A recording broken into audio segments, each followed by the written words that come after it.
was growing up, my parents used to say to my brother and I fairly regularly, make sure that you two aren't fighting with each other. Make sure that you have a good relation, because at some point in your life, we're not going to be here anymore, and all you'll have left is the two of you. And looking back on it, I think it's a little bit of a morbid statement that my parents were like, hey, we're going to be dead one day, so make sure you like your brother, right? But at the same time, I think that there was something powerful in that statement. There was something powerful when they were saying, listen, there will come a point in your life when this relationship that you have with your brother, or between you and your brother, is going to be very important to you. And not only that, but as we have grown up, my brother and I have to say, have a very close relationship. We were the best man in each other's weddings.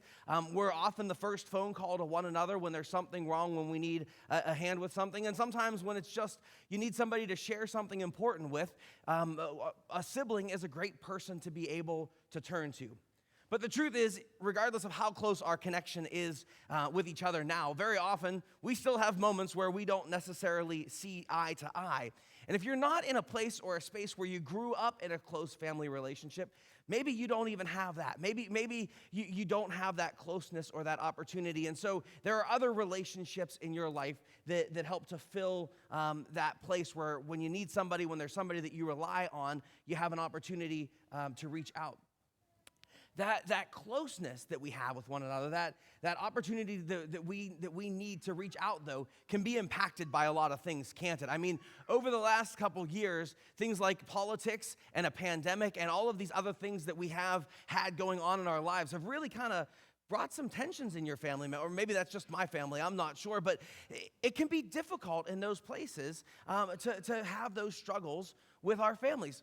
Or, I don't know, maybe January 29th is too close to bring up the holidays, but that time with family at the holidays sometimes can add extra stress and difficulty for our families. And so when we think about all of these places and spaces over the last years and months where maybe our relationships have become stressed with our family, we might find that we need to take a moment to kind of stop and reset on some of that.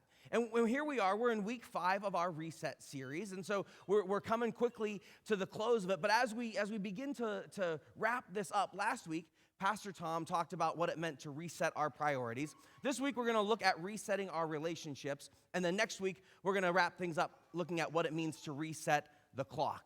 When Pastor Tom talked about what it meant to reset our priorities last week, he said there were 4 key priorities that we sort of needed to get in line as we were working through this idea of getting ourselves reset in the new year.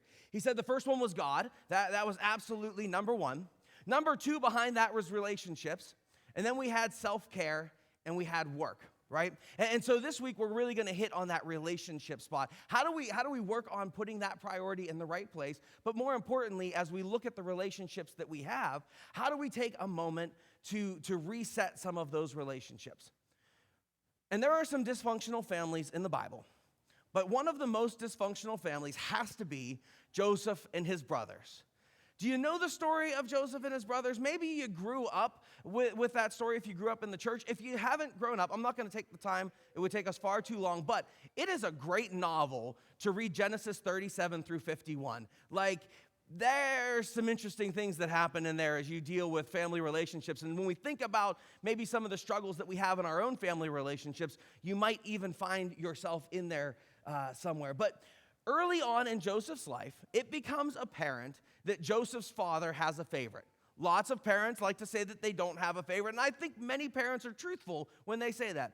Joseph's dad, on the other hand, wanted no parts of pretending anything. Joseph was his favorite, and he made it known. We familiar with Joseph and the Technicolor Dreamcoat, anybody? There's a whole musical written about how much Joseph was his father Jacob's favorite. And of course, when parents have favorites in the family, that's never a good thing, and it leads to animosity between siblings. And so now, in and around Genesis 37, you have Joseph being thrown in an empty cistern by his brothers with the intent that he's going to be killed, right? Like they are so at odds with one another that murder is now on the table. By God's design, that doesn't happen, right? Joseph makes it, and he eventually ends up in Egypt, where he becomes second in Pharaoh's house, and there's a whole lot of stuff that gets him to there. And finally, after some time, Joseph finds himself face to face with his brothers because there's this huge famine in the community around him. There's this huge famine in the entire region, and God has placed Joseph here to do something about it. And so in Genesis chapter 45, we read these words as Joseph comes face to face with his brothers for the first time after a lot of years. Joseph said to his brother, "Come closer to me." And they moved closer. He said, "I'm your brother Joseph, the one you sold to Egypt. Now don't be upset and don't be angry with yourselves that you sold me here. Actually, God sent me before you to save lives." God sent me before you to save lives. But he says to his brothers, don't be angry at yourselves. I'm not sure if I was one of the older brothers, how I would feel in that moment, but anger could certainly be one of the emotions. Shock and surprise, I think, is probably more along the lines of where his brothers are. And they kind of don't even respond to Joseph in this moment. But Joseph seems to be, even though he doesn't use the word forgiven, Joseph seems to be offering forgiveness to his brothers, right? He says, listen, it's okay. Don't be mad at yourselves. God worked this for something, and there are amazing things that are happening right now. Don't be mad. But I think there's an interesting point that we need to recognize that happens here.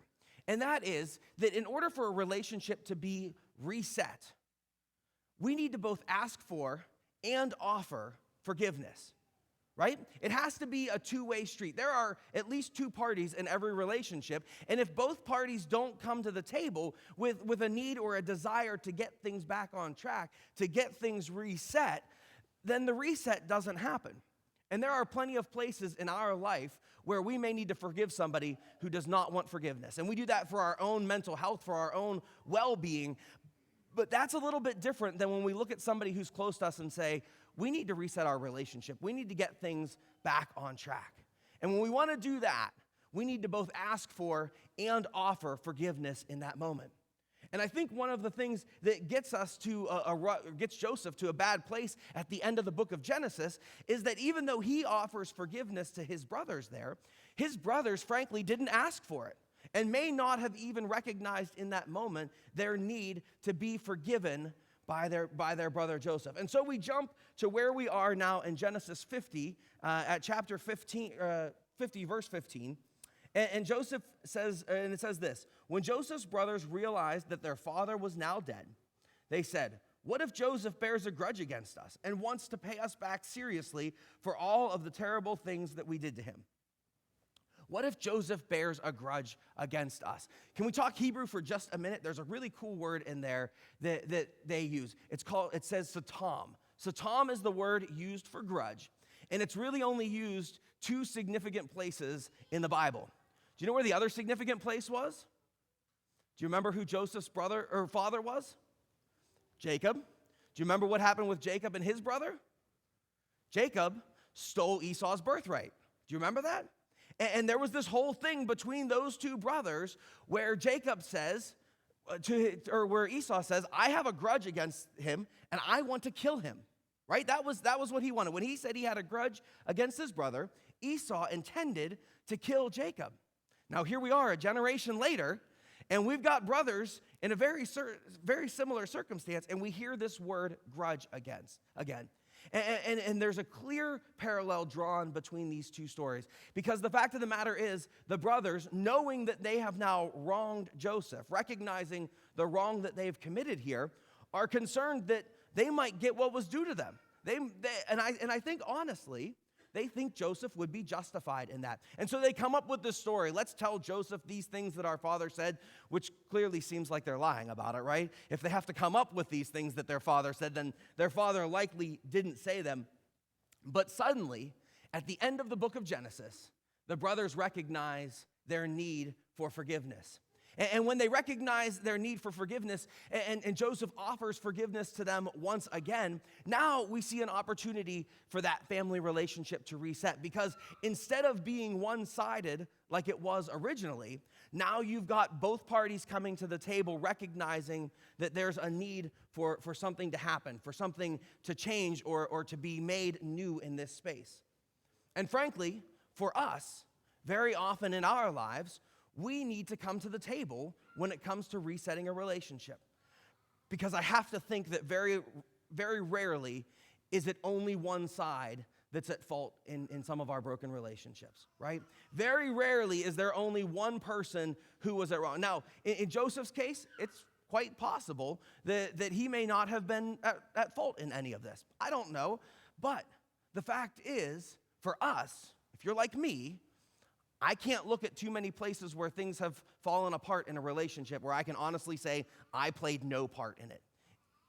I'd like to think that that's the case. But very often, I need to come to the table too. I need to be sitting there and saying, listen, I've got my own part in this. I've got my own place. And so now, when we bring both people to the table, when we bring both parties to the table, there's an opportunity for us to be reset, for us to make that relationship new again. And when we do, it changes things for us. When we reset our relationship, it gives us an opportunity to start over, to recognize the wrongs that we've made in the past, and to set a path forward with that person or with those people or however that came to be. We have an opportunity to move forward together. But you know, our earthly relationships aren't the only ones that need to be reset sometimes. Because we have a more important relationship, don't we? We have a relationship with a God who loves us and cares for us so very deeply. And that relationship, even as we're setting God as the first priority, sometimes it's easy for us to say God's our first priority. But when we think about our relationship with God, that may not always be true. And so we need to reset that relationship as well. And the good news is, for each and every one of us, we have that opportunity. There's a great story that comes at the end of the book of John, right? And it's this place after Jesus' death and resurrection where he's wandering along the shore and the disciples are out fishing and he calls them to come to breakfast with him. And he has a conversation with Peter. And Peter is absolutely one of my favorite disciples, maybe one of my favorite people in the entire Bible, because I just find so much of me in Peter. He just messes up all the time, and Jesus still trusts him anyway. It's wonderful. But they have this conversation, and you might remember, Jesus says, Peter, do you love me? And Peter says, yes, Lord, I love you. And he says, do you love me? And Peter says, yes, Lord, I love you. And Jesus says, do you love me? And he's like, yeah, Jesus, I love you. I do, I promise. And as they're having this conversation, and they're interacting with one another, nobody says you're forgiven, and nobody asks for forgiveness. But very clearly, Peter seems to recall the denial that had happened just a few days prior. Peter remembers when he wasn't faithful to who Jesus was. And Jesus, in having this question, do you love me, is then offering this forgiveness to Peter. Jesus is offering Peter to be forgiven in that moment. And as he does that, he ends that conversation with Peter with some of maybe the most powerful words spoken between Peter and Jesus.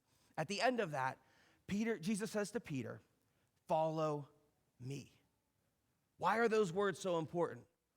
Well, if you jump to the beginning of Matthew chapter 4, when Jesus calls his first disciples, it says, as Jesus walked along the Sea of Galilee, oh wait, the place is the same, he saw two brothers, Simon, who is called Peter, and Andrew, throwing fishing nets into the sea. The activity is the same. And he says to them, come and follow me.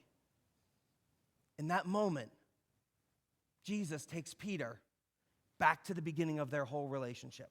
He literally resets the entire clock on their relationship. He says, let's start this all over again. Here I am, walking along the sea. Here you are, out fishing. Come and follow me.